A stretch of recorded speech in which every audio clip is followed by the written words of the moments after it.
नाज़रीन गिरामी अस्सलामु अलैकुम रहमतुल्लाहि व बरकातुहू। सीधी बात के ताज़ा तरीन प्राइम टाइम में आप लोगों का इस्तकबाल है। नाज़रीन गिरामी, मैं अंसार अज़ीज़ नदवी इस वक्त आप लोगों के सामने कुछ अहम तरीन ख़बरें, कुछ वायरल वीडियोस और कुछ तनकीदी तज़्ज़िये लेकर के हासिल हुआ हूँ। तफसीलात में जाने से पहले आप लोगों से जो दरख्वास्त होती है उस पर तवज्जो करने की अपील करूँगा। नाज़रीन गिरामी, भारत में नफ़रतों का जो सिलसिला है वो थमने का नाम नहीं ले रहा।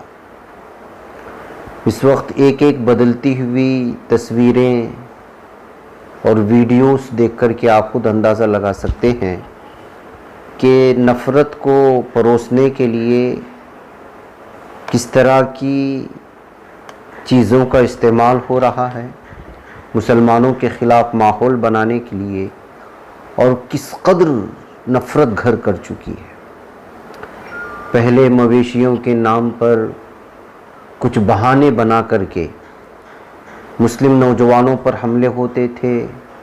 गोकशी के नाम पर मुस्लिम ताजिरों पर, तिजारत को बायकॉट करने के नाम पर मेलों से दुकानों को हटाने का, घरों के सामने ऐलान लगाया जाता था कि यहाँ पर गैर हिंदुओं को घर नहीं दिए जाएंगे, और कोई मजहबी किस्म का नेता या मजहबी किस्म का गुरु खड़े होकर के मुसलमानों का नफ़रत का माहौल। अब बच्चे भी नहीं बचे, बिलखुसूस मदरसे के बच्चों को टारगेट करने का हिंदुत्व गुंडों की जानिब से कहें या हिंदुत्व ज़हनियत रखने वाले दहशतगर्दों की जानिब से, ये इस वक्त बहुत ही ज़्यादा होता जा रहा है। इस वीडियो को देखें, बताया जा रहा है कि ये बिहार के बांका ज़िले का है, जहाँ पर भारत ब्लॉक नामी इलाके में, बाराहट ब्लॉक नामी इलाके में मदरसे के बच्चों को जय श्री राम बोलने पर मजबूर किया जा रहा है, रिलीजियस स्लोगन्स लगाने पर मजबूर किया जा रहा है और उनको थप्पड़ से मारा भी जा रहा है। ये वो बिहार है जिस बिहार के नेता नीतीश के सिलसिले में, सीएम के सिलसिले में कहा जाता है कि वो सेकुलर माइंडेड हैं, लेकिन जब से बीजेपी के साथ जुड़े हुए हैं या जुड़ कर के हुकूमत कर रहे हैं, उस वक्त से बिहार में नफ़रत का माहौल बन रहा है या बनाया जा रहा है। इस तरह के इल्ज़ामात लग रहे हैं। क्या नीतीश कुमार इन हिंदुत्व ब्रिगेड जो इस वक्त पूरे बिहार का माहौल ख़राब करने के पीछे तुले हुए हैं, क्या उन पर काबू कर पाएंगे? नाज़रीन गिरामी, नफ़रत का ये माहौल आप थोड़ा सा आवाज़ के साथ सुन लें, फिर उसके बाद फिर लौटता हूँ आपको। अच्छा ना, कितना कड़ा है, मार देंगे अभी तो कौन कौन सब खून निकल जाएगा। बोलो जैसे क्या करे, तुम बोलेगा जय श्री राम। यही बोलेगा। तू तो बोलबे करे, वो की वो नवाब है, नवाब का लड़ाई तुम बोलेगा, तुम भी बोलो। बोलो रे, तुम एक बार बोलो रे, तभी बोलो। बोलो, बोल दो बाबू, नहीं तो मार देंगे, खुल जाएगा तुरंत। अभी तो ढाई लाख में हुआ। जय श्री राम बोलो। बोलो जय श्री राम बोलेगा, बोलेगा, कैसे छोड़ दिया? जय श्री बोलेगा, बोलेगा कि नहीं बोलेगा? घर कहाँ तुम्हारा? घर कहीं गाँव हमारा घर माधर, बोलेगा तुम? बोले। नाज़रीन गिरामी, आइए एक और वीडियो देख लीजिएगा। ये यूपी के बरेली की बताई जा रही है। मुल्ले काटे जाएंगे और न जाने किस किस तरह के डीजे पर गाने बने। अब बराह रास्त अल्लाह रब्बुल इज़्ज़त को टारगेट किया जा रहा है। मैंने शुरुआत में बताया ना आपको कि किस तरह से इस वक्त नफ़रत का माहौल बनाने के लिए अलग अलग तर्ज पर मीडिया अपनी जगह काम कर रहा है, हिंदुत्व ब्रिगेड अपनी जगह काम कर रहा है। अभी 2 दिन पहले मैंने खुसूसी प्राइम टाइम में हथियारों को और त्रिशूल को बांटने के सिलसिले में आपके सामने तफसीलात से रखा, और उधर हुकूमतें किस तरह काम कर रही हैं, इंतज़ामिया किस तरह काम कर रहा है। हिंदुत्व ब्रिगेड को अपनी जानिब से मुकम्मल तौर पर कानूनी एतबार से जिन रास्तों को वो अपनाने की कोशिश कर रहे हैं, तो उस पर अदलिया किस तरह से मसाजिद पर होने वाले एतराज़ात को लेकर के या फिर उन पर होने वाली दावों को लेकर के किस तरह उन अर्ज़ियों को कबूल कर रहा है सुप्रीम कोर्ट के फरमान के बावजूद। तो यानी मतलब यह है कि भारत में इस वक्त कोई भी ऐसा सिस्टम या कोई शोबा ऐसा बचा नहीं है जहाँ पर हिंदुत्व ब्रिगेड जो चाहते हों उसको जो है सपोर्ट करने के लिए किसी शोबे को छोड़ा गया हो। मीडिया किस तरह से काम कर रहा है, रास्ते में त्यौहारों को किस तरह से मुसलमानों के ख़िलाफ़ इस्तेमाल किया जा रहा है। कोई भी त्यौहार आता है तो हिंदुत्व ब्रिगेड वो मंदिरों को जाने के बजाय किस तरह मुस्लिम महल्लों से ही अपने जुलूसों को गुजारने की जो है दबाव बनाते हैं पुलिस पर, और पुलिस इंतज़ामिया उनको इजाज़त देती है। इजाज़त देने के बाद वो मस्जिदों के पास जाकर के किस तरह से मजहबी भड़काव और मुसलमानों को गालियां देने वाले डीजे बजा कर के उस पर नाच गाने करते हैं। और अब तो बराह रास्त जो है अल्लाह रब्बुल इज़्ज़त पर उंगलियां उठाने वाले गाने बना करके, उकसाने वाले गाने बना करके मुस्लिम महल्लों में डीजे के ज़रिए से बजाए जा रहे हैं। अब इसका रद्दअमल कुछ होता है तो फिर उसके बाद किस तरह से मुसलमानों के घरों पर हमले होते हैं, उनकी प्रॉपर्टीज़ को जलाया जाता है, उनकी गिरफ्तारियां होती हैं, यहाँ तक कि बच्चे, बूढ़े और ख़वातीन तक को पुलिस उठा ले जाती है। उसके लिए हमारे पास संभल और भी बहुत सारी जगहों की मिसालें हैं। देख लीजिएगा, इस डीजे को सुन लीजिएगा। ये बरेली सी वीडियो आ रही है, आप खुद अंदाज़ा लगाएं।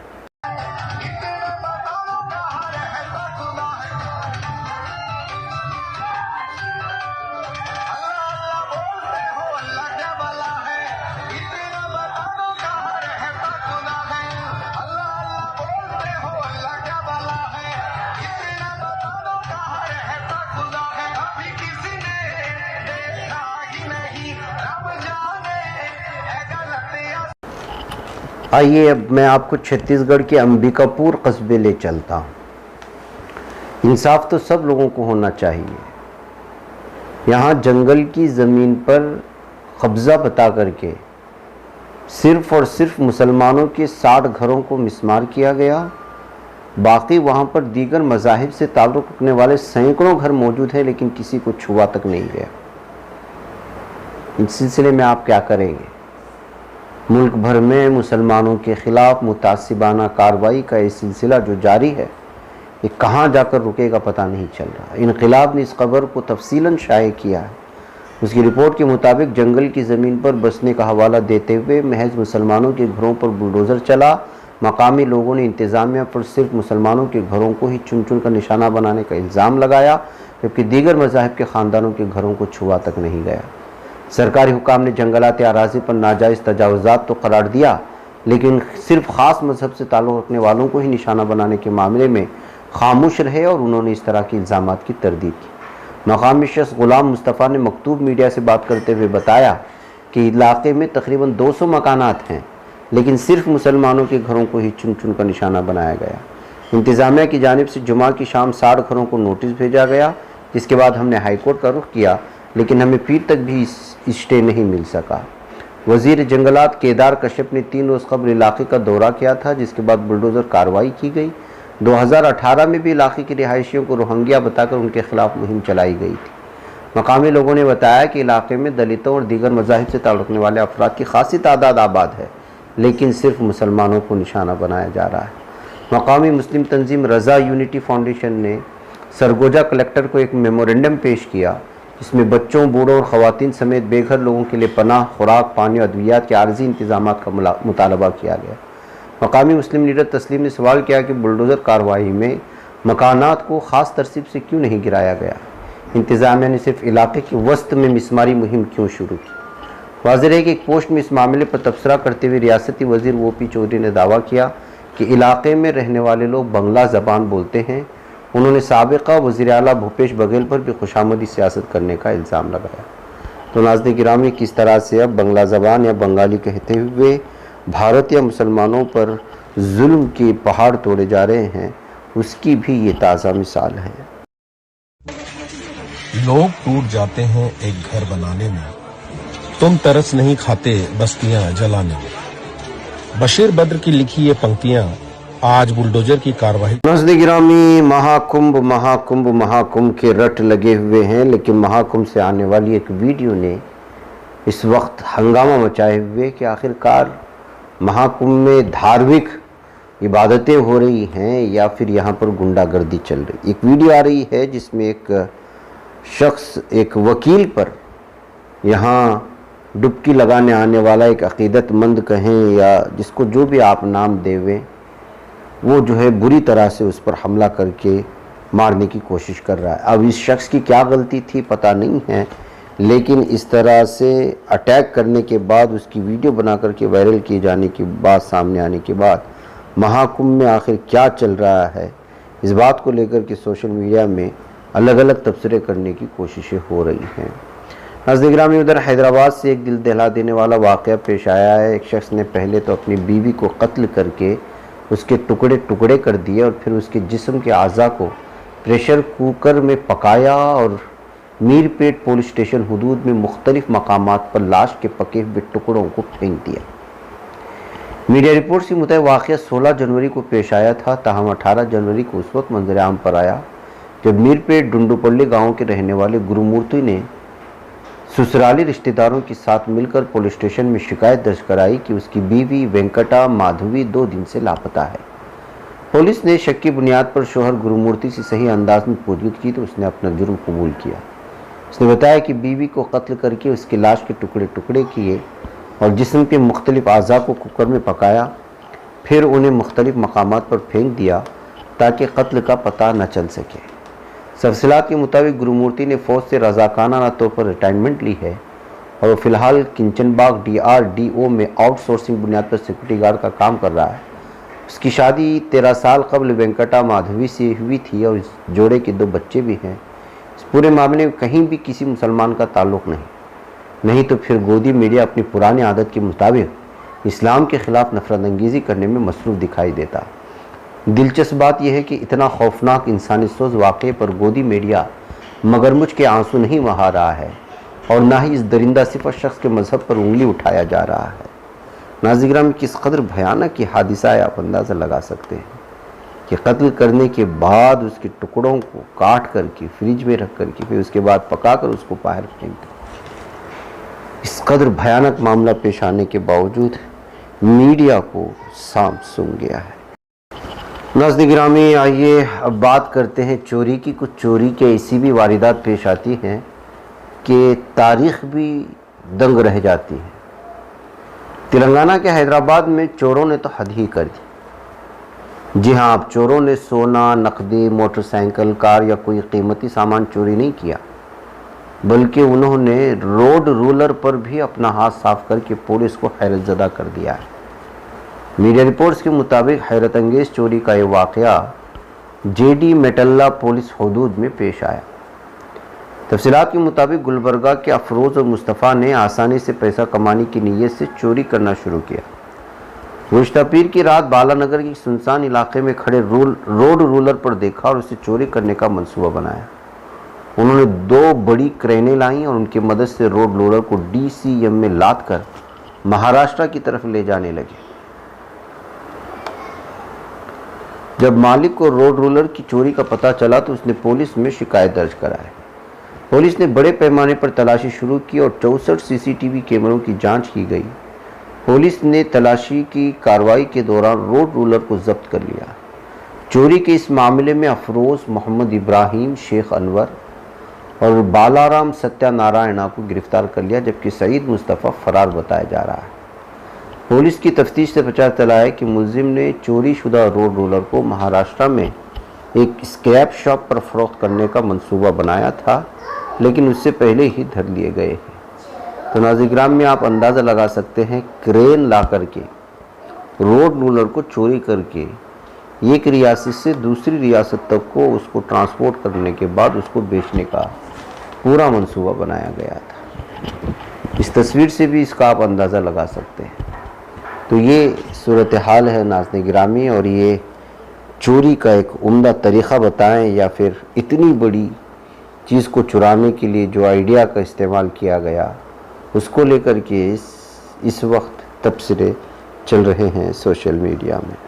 पहल का नाज़रीन गिरामी, आइए अब बात करते हैं वक्फ तरमीमी बिल को लेकर के जो कुछ आज हंगामा हुआ और अरकान पार्लियामेंट को भी मुअत्तल किए जाने की खबरें आई जो अपोजिशन के थे।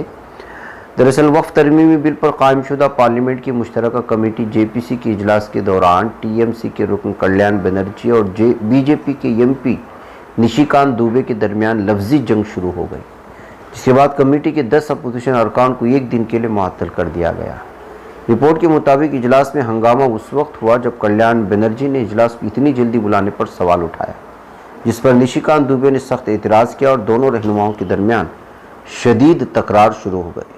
इसके बाद इजलास को कुछ देर के लिए मुलतवी भी किया गया। कल्याण बनर्जी का मानना था कि इजलास की इतनी जल्दी क्या ज़रूरत थी। उन्होंने इस पर सवाल उठाया कि आया इस बिल पर जल्दी फैसले की कोई ख़ास वजह है। इनके सवाल का जवाब देते हुए निशिकांत दुबे ने कहा कि हुकूमत ने इस बिल को अहमियत दी है और इस पर जल्दी फैसले की ज़रूरत है।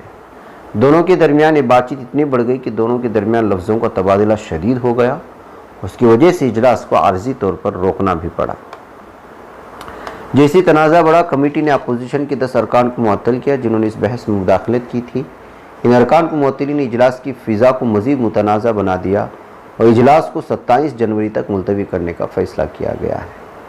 तो नाज़रीन गिरामी, ये सूरत हाल है इस वक्त। अब देखना है कि वक्त तरमीमी बिल को लेकर के जॉइंट पार्लियामेंट कमेटी की क्या जो है वो रिपोर्ट सामने आती है और क्या कुछ इसमें फ़ैसले लिए जाते हैं। बहरकैफ मुझे यहाँ पर इजाज़त दें, इंशाअल्लाह फिर आप लोगों से मुलाकात होगी। अस्सलामु अलैकुम वरहमतुल्लाहि वबरकातुहू। ही बच पाता है कोई सहाफ़ी की निगाहों से, मिलाता है ये लोगों को मोहब्बत की पनाहों से।